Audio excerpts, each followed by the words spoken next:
So I played Batman Dark Tomorrow for the first time a couple of months ago, and it was an interesting experience to say the least. As a fan of the Batman character, it's incredibly discouraging knowing what this game could have been. For all its faults, it gets a lot right. It pays homage to an era of Batman long gone. We might never get another Batman game like it ever again. Now, speaking purely from a production standpoint, Batman Dark Tomorrow remains one of the strongest offerings the Dark Knight has ever had in video games. Its visual aesthetic is inspired by the comics of the 1970s, 80s, and 90s. It features a wide cast of characters and villains that have rarely, if ever, gotten a chance to shine in the video game medium. The story is solid, written by veteran DC Comics writer Scott Peterson, along with Final Fantasy's Kenji Terada. While not spectacular, the voice acting is at least acceptable. Some of the cutscenes are directed really well and are pleasing to look at.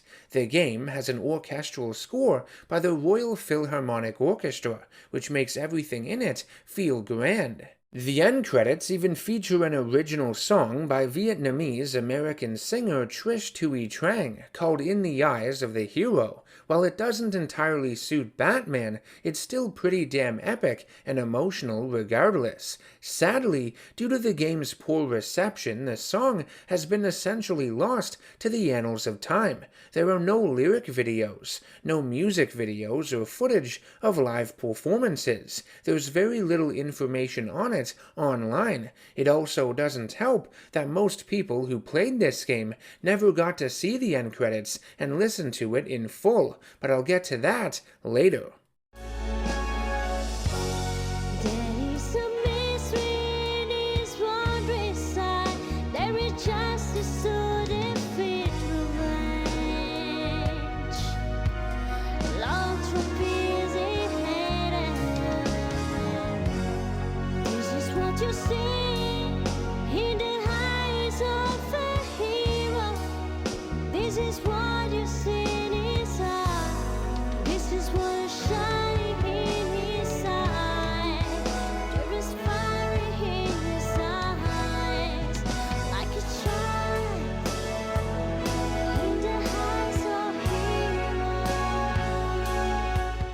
Batman Dark Tomorrow was developed over the span of 4 years by the Japan-based Kemco. It was originally envisioned to be fully open-world, far ahead of its time, allowing you to traverse Gotham City in the Batmobile, Batplane, and even Batboat. I know I called my review of Batman Vengeance the original Arkham a few years ago, but Dark Tomorrow really was. It set out to do what Rocksteady's acclaimed Arkham series accomplished years after the fact. It was going to have realistic character AI and combat systems in place. It would have been the truest Batman experience in video game form up to that point. The game generated quite a lot of excitement, was shown off at E3 in 2001, and was set to release initially in 2002, but was ultimately delayed until the following year. By then, the game had been scaled back following a more linear structure and putting heavier emphasis on its stealth gameplay. Dark Tomorrow was going to be an exclusive on the Nintendo GameCube, but was ported to Microsoft's Xbox as well by the time it came out. A version was planned for the PlayStation 2, but was cancelled, which is why I never played it growing up. So if Dark Tomorrow had all of this ambition fueling its development, had all the elements required to make a phenomenal Batman video game, then why wasn't it when everything was said and done? Well, I think the vision for it was too good to be true. It tried pushing for things the technology just wasn't able to fully accomplish at the time. When Kemco were forced to backpedal Dark Tomorrow late in its development, I think they simply rushed themselves to get a finished game to market to make up costs. A lot of its aspects had to be watered down and hastily refitted to work with the game's new linear and mostly confined approach, and unfortunately, that meant the gameplay suffered immensely. On the surface, Batman Dark Tomorrow feels an awful lot like Resident Evil, with its fixed camera angles and tank controls. It even has you picking up journal entries, letters, and emails throughout the game world that give you more context behind the story, filling in some of the narrative gaps. Some of these are insanely long, and I feel bad for whoever was tasked with writing them. Most players probably didn't even bother opening them up and reading them like I did too. There's an overcomplicated and confusing map system. I don't even think it shows you where Batman is. The mini-map is all you really need, though I find it odd and unnecessary. It shows you this white trail behind Batman to indicate where he's been. Does it have to do with navigation? Does it help you with backtracking, ensuring you're not going in circles? Or does it have something to do with stealth, to help you see where you are in dimly lit areas? I don't fucking know. In terms of the stealth system, it's very messy here. By pressing R, Batman goes into this crouch, and then pressing it again goes into a deeper crouch. The crouching makes less noise, so you can theoretically sneak up behind enemies and perform stealth attacks. But if you are ever spotted and need to start throwing down, expect to nervously mash the R button to cycle through your positions until you are fully upright again. It's like the shifting from walking to running in Batman and Robin on the PS1. It's not needed. They could have removed the mid-crouch entirely and just had the lower one. Problem is, unlike in the Arkham franchise, Batman moves like a slug if he's in either crouch position. Catching up to moving targets is virtually impossible, which makes attempting any stealth takedowns counterintuitive. The fixed camera makes it difficult to know how close you are to enemies as well. Many times I thought I was in range for a takedown, but ended up striking the air. Other times I would accidentally walk into them and call attention to myself.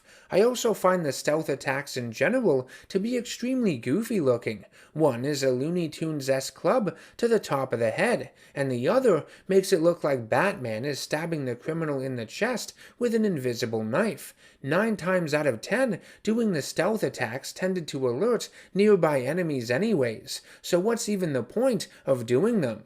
You'd hope the combat in the game would help alleviate some of these other issues, but no, it's just as bad. There isn't a whole lot of strategy to it. Some punches and kicks, a few combos. When you knock a criminal down, you have around 5 to 10 seconds to handcuff them before their daze ends and they rise to their feet.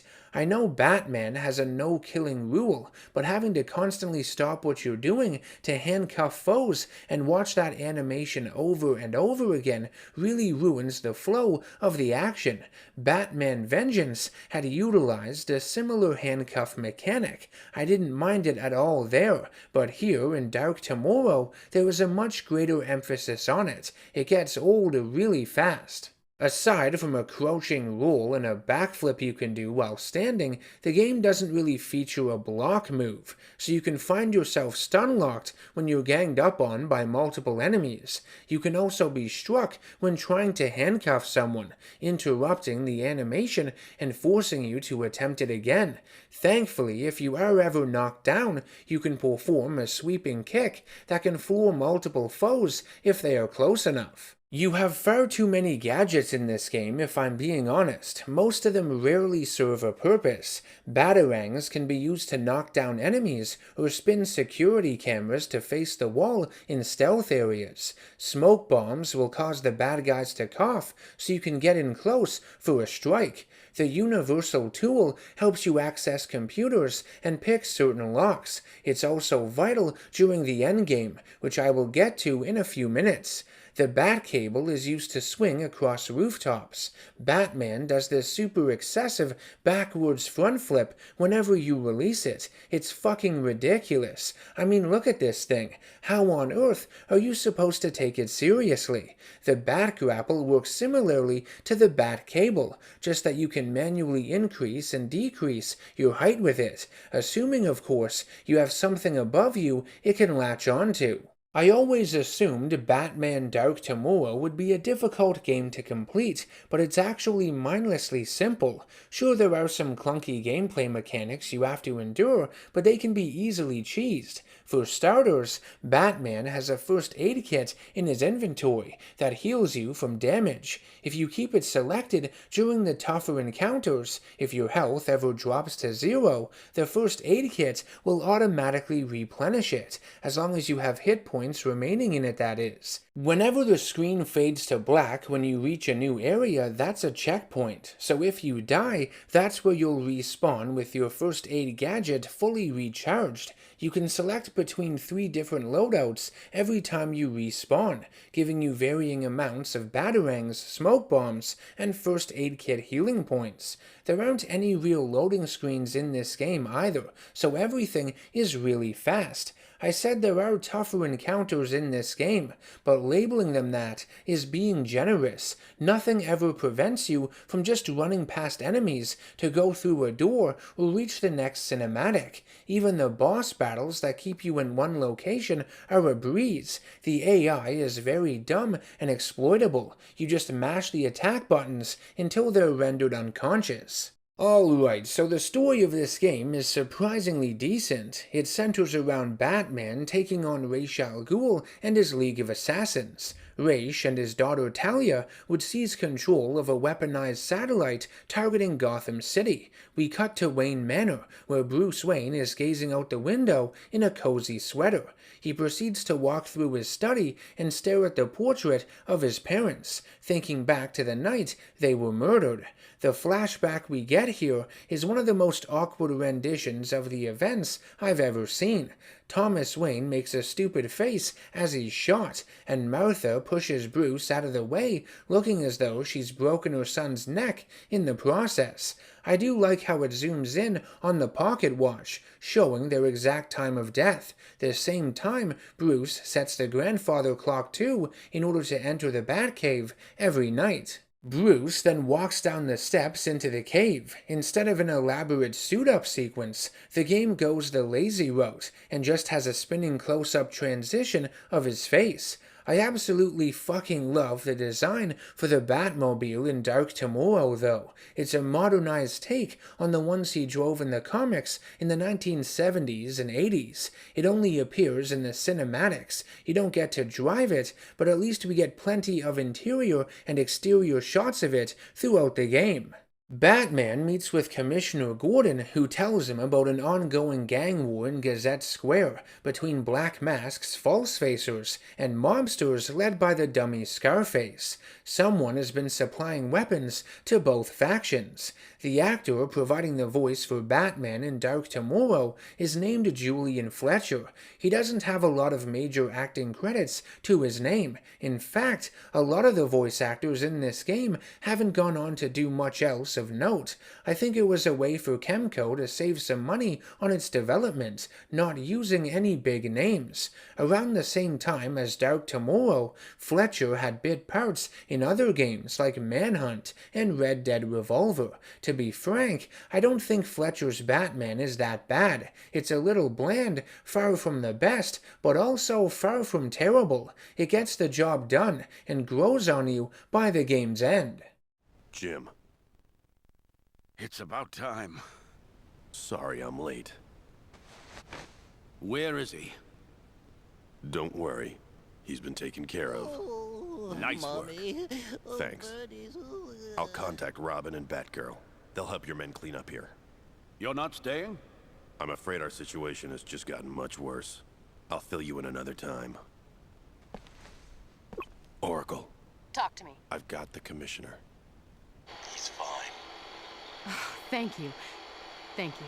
I knew you'd do it. That's it then. We're done. Not by a long shot.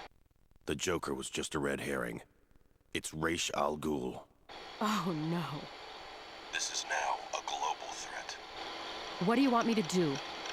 Begin a search. I'm looking for a remote location, over 7,000 meters in elevation. There will be strong radio signals surrounding the area. However, the exact coordinates will show no discernible technology of any kind. I'm sending you the coordinates now. Keep me posted.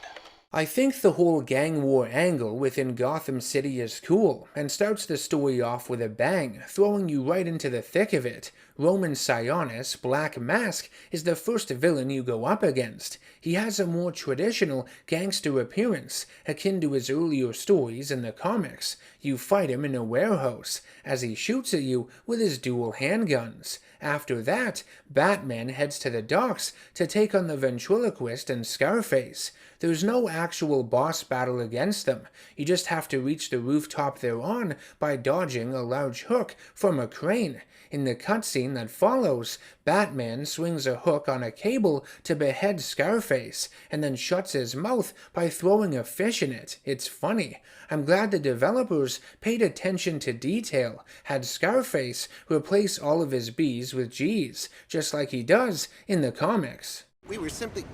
When you get an offer like Shut this... up, you gig dummy. Jeez, who's in charge here? I seen smarter people floating face down in a hugger.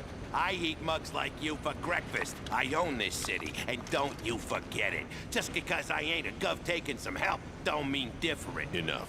Throughout the game, Batman is aided by his information broker Oracle. The Tim Drake Robin, along with Cassandra Cain's Batgirl, also make appearances, but only within cinematics. They don't really add much to anything, just pick up the pieces for Batman at each of the crime scenes, while he presses forward. Batgirl doesn't even have any dialogue, shockingly. Later, during the game's climax, Nightwing is also mentioned as possible backup, but he never appears on screen. The Caped Crusader would meet with Harvey Bullock and Renee Montoya and learn that the Commissioner has been kidnapped and taken to Arkham Asylum. When Batman searches Gordon's office, he finds a deck of cards on his desk with all the Jokers missing. I'm so happy Batman gets to use a flashlight in this game. I've always loved that visual. He is a detective after all. You can even pull one out mid-level, though its purpose is mainly just for show.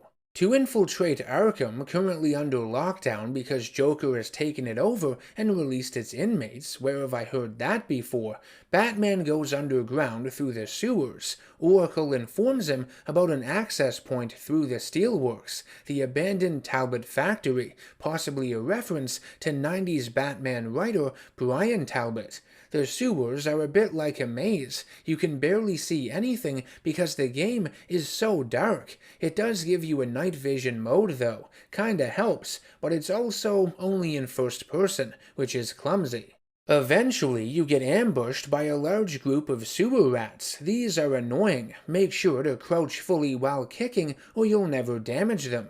Then you come face to face with their master, the Ratcatcher. You heard me right, Ratcatcher of all villains. He's a rarity. There's a boss battle against his two largest pet rats. It's aggravating because they keep crawling in and out of these tunnels. You have to hit them fast enough before they can run away. Once you enter Arkham Asylum, there are countless inmates roaming about. This version of the asylum isn't half bad. It's about as memorable as the one we got in the recent Gotham Knights game. Yeah, I said it.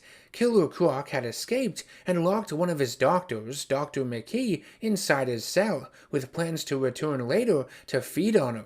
Fighting Croc is interesting. He picks Batman up and drags him into a boiler room where you're waist deep in water. Most of your attacks are slowed down. However, if you can locate the thermostat beforehand and lower the water temperature, you can instantly drain a good chunk of his health. After that, you have to save the asylum's director, Jeremiah Arkham, along with other hospital staff from the icy clutches of Mr. Freeze. Before getting to Freeze, you have to first deal with Poison Ivy, who has covered a section of the asylum with plants, some releasing bulbs that explode with toxic pheromones. You kill this large plant in the lower floors to rescue a security guard tied up with its vines. You then travel to the guard station to retrieve defoliant to weaken Ivy's plants. She drags you into her lair and explains the motivation behind her attack, to obtain fresh food for her babies. Lovely.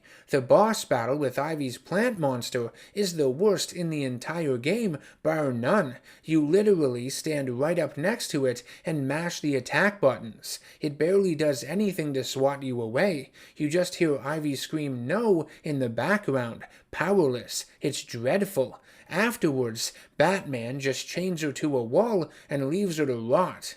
To reach freeze, you have to jump over coolant being sprayed by bursted pipes on the walls. It's hard to tell how close you are to taking damage with these fixed camera angles. Victor is in one of the labs, and has frozen Jeremiah Arkham and the other doctors from the neck down. If you don't save them soon, they will die from hypothermia.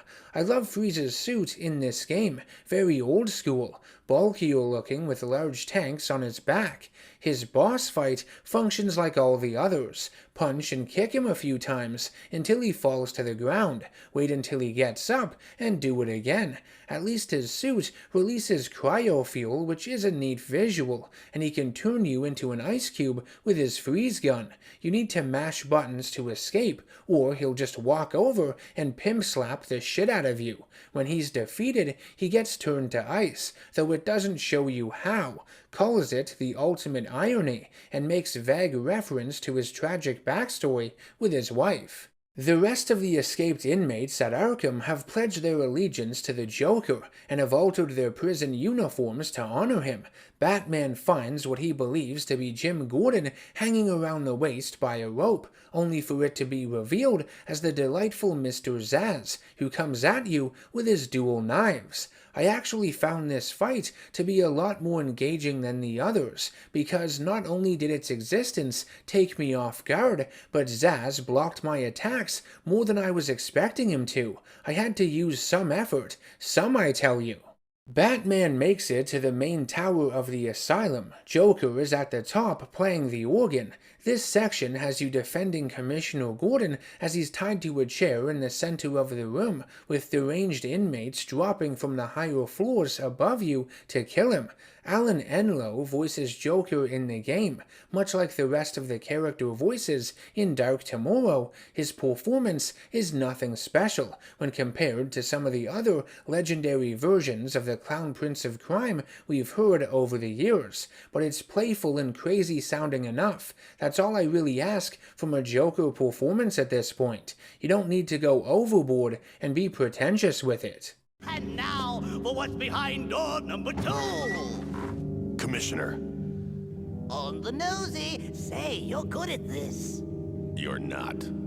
Sure, child's play. I could do it every day of the week before breakfast. But you didn't. Well, of course not. What's fun about it? You know what would have been funny, though? If I'd... No, we'll save that for another time, won't we? It's playtime now!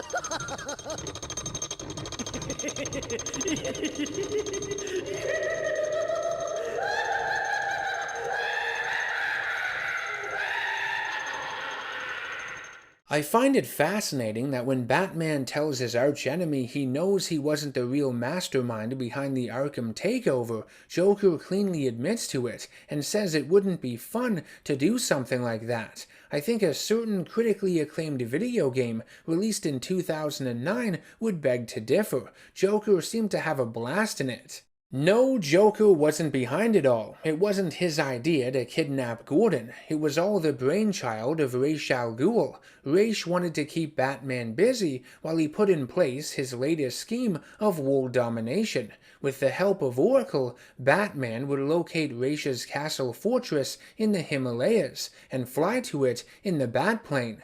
Ejecting himself out of it, he would glide down to the ground using his trusty Bat glider. This right here is the most challenging part of the entire game. Steering the glider is horrendous. It's so finicky with the GameCube joystick. The game is so poorly lit that differentiating the sides of the mountain from the snow and the rest of the pitch blackness is a nightmare.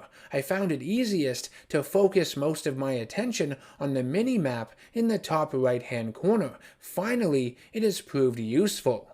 Batman would scale the mountain, reach the outer walls of the castle, dodging spotlights and machine gun fire, and eventually make his way inside the fortress. Ra's men would find your abandoned glider, inform their master about it, and he would increase patrols. We see that Talia is worried about Bruce. She still loves him. The game would breeze over their romance with a quick flashback set in the desert when Bruce had refused her hand in marriage since it meant becoming the heir to Ra's al Ghul's empire.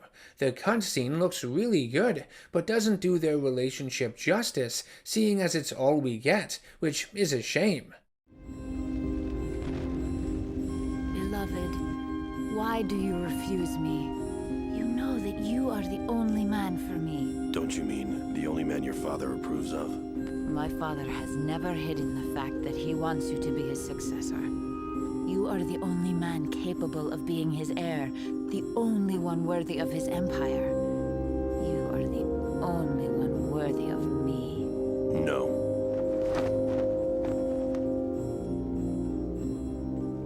I'm sorry, Talia. Beloved. Talia would end up inputting a sequence into the security computers to tamper with the cameras throughout the castle. It's not long afterwards that she's found out by her father, who says her actions are not unreasonable, but that they do go against his wishes. You make your way through a slightly difficult courtyard section where you have to really try and use the shadows to pick off the guards one by one, or their guns will turn you into Swiss cheese. Once you get far enough into the castle, you also have to start fighting highly trained assassins, wielding swords and wearing demon head masks. They're a little tougher than the regular enemies, but not by much, all bark and no bite.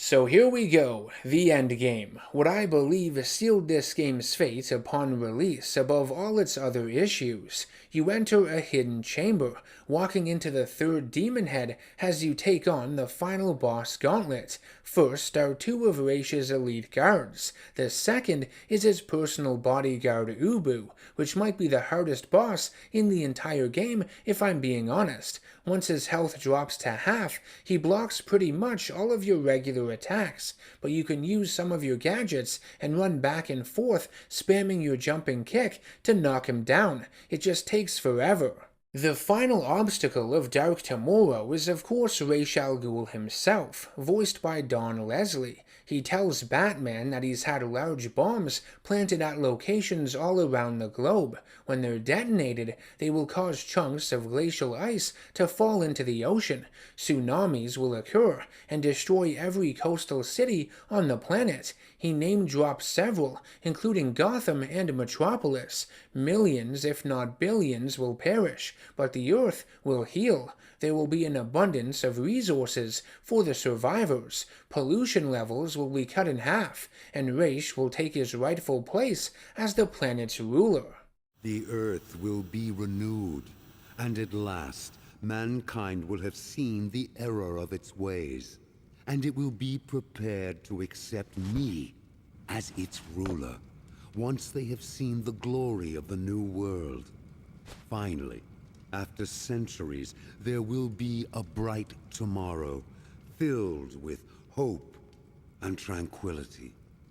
The death and destruction that you speak of will only bring about a dark tomorrow. What? Ra's wants Batman to become his heir. The Dark Knight tells the global terrorist to go fuck himself, and Ra's asks Talia to bring him the ceremonial swords. You then fight the villain in sword combat, which is neat. It's a nice callback to the bare-chested encounter they had in the early 70s. I kinda wish the game found a way for them to do it again here, to further reference the source material. Dark Tomorrow has multiple endings. The worst one happens if you die during the final battle, which you really have to put your controller down for that to happen, given how easy this game is. Ra's stabs Batman in the chest, and as he lay dying in Talia's arms, he is forced to watch the Doomsday Weapon kill a third of the world's population on the monitors. It's pretty bleak. Here's where things get interesting though. The bad ending is what the vast majority of gamers experienced when they played Dark Tomorrow for the first and most likely only time. The story crashed and burned in such an abhorrent way that any amount of adulation the game would have tried to garner in other areas would have fallen on deaf ears. In the bad ending, you defeat Ra's al Ghul and seemingly save the day, only for the villain to activate his detonator, and Batman has a stupefied look on his face as he watches all the coastal cities fall into the ocean. He drops to his knees, yells "No!", beating Darth Vader to the punch by 2 years, and then the game boots you back to the main menu. Holy hell, is that a steaming pile of shit?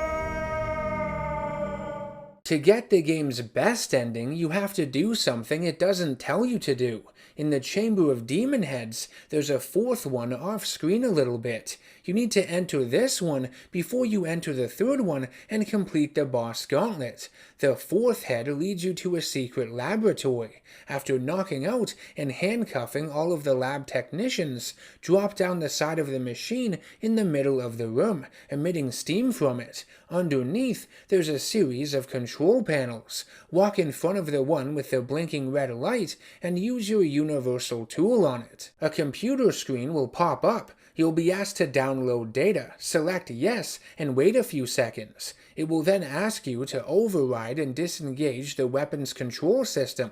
Also select yes. After a few more seconds, voila, Ra's al Ghul's doomsday weapon has been disabled. Now you can go and fight him. You just have to find a way out of the machine. Your bat grapple won't latch on to anything. There's a pinpoint accurate spot you have to blindly discover to awkwardly swing yourself up. It must have taken me 20 agonizing minutes to get out of this fucking hole.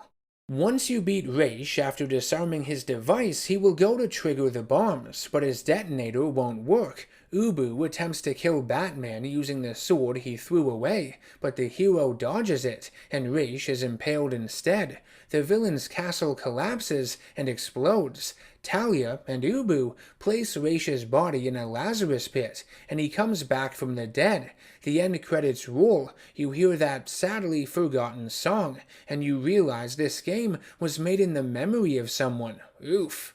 The biggest complaint Batman Dark Tomorrow ever received outside of its drab gameplay is that the good ending is far too cryptic to accomplish. Also, if you happen to have saved during that boss gauntlet without disarming the Doomsday weapon, you're forced to restart the entire game from scratch if you want the best ending. That sucks, majorly.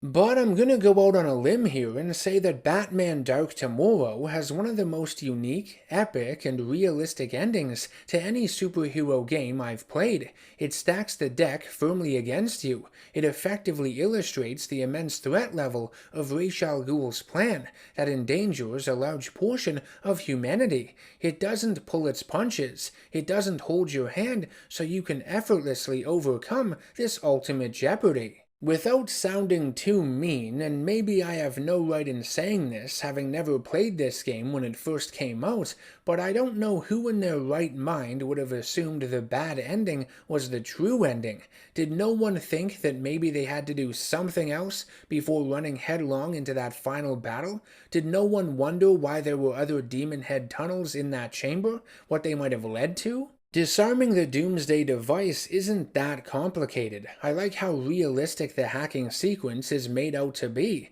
and it makes sense that the targeting systems for this mega weapon would be hidden. Ra's isn't gonna have a neon arrow pointing towards it. The game has you figure it out for yourself. Isn't that refreshing for a change? Using the universal tool isn't a stretch either, because throughout the game you had to use it to open several locked doors and access computers. It should be one of your go-tos whenever you're wondering what to do next. I do admit the developers could have done a lot more to help the player along, at the very least make reference to the lab within the fourth demon head in one of the notes you can find, getting stuck by saving during the boss gauntlet before disabling the device is also shitty, but at the same time, lots of games have that problem. You can theoretically break them. Look at Resident Evil. I think a lot of us are accustomed to creating multiple save files by now. Just do that. It's not like losing a ton of progress is a real issue in this game anyways. The combat is elementary. There are an insane amount of checkpoints. Your first aid kits respawn whenever you do. And like I mentioned earlier, you can plow through a lot of these environments without engaging most of the enemies if you don't want to. What's crazy to me is that Batman Dark Tomorrow could ever be considered the worst Batman game ever made. That's a load of crap. I've played so much worse than it. Sure, a lot of its gameplay is unrefined, which to many outweighs any strengths it may have, story and presentation-wise, but I had some genuine laughs with it. It entertained me far more than it frustrated me. It wasn't time-consuming, only took me a couple hours to beat. The cutscenes were fun. The aesthetic it used, inspired by the comics of the 1970s, 80s, and 90s, felt original, and it made use of its characters in an engaging enough way. The game is harmless. The developers showed ambition, tried something new. It's just unfortunate that everything had to be scaled back, because they were limited with the technology at the time. You can't put the blame on Kemco, not entirely. Playing through Batman Dark Tomorrow, even with its jankiness, didn't feel as much of a chore as some other superhero games I've played for the channel. The gameplay has major issues with it, but I found myself laughing my ass off more than anything. I was rarely, if at all, frustrated, which is something I cannot say about some of the other games I've covered in the past. Oh boy. This game entertained me from beginning to end. It was nowhere near as bad as I thought it was going to be. I think Dark Tomorrow's story and cutscenes go underappreciated. They walked so later Batman games could run. There is so much that you can see as an inspiration for the Arkham series primarily. The framework for all of it is right here, and it's captivating to look at and experience firsthand. I have a level of appreciation for this game I didn't think was going to be possible, and I hope now you do too. Batman Dark Tomorrow is a mess, but it's a glorious mess. It was far ahead of its time, so far that it just, unfortunately, stumbled. I want to thank you all for watching my review of Batman Dark Tomorrow. It isn't a very good Batman game, but it's far from being the worst. There are aspects about it that make playing it worthwhile, at least I think so, as a fan of the character. If you enjoyed the video, hit that subscribe button and pledge to my Patreon to help support my content, and ensure there can be more of it down the road. I will see you all in the next one. Take care and stay nerdy.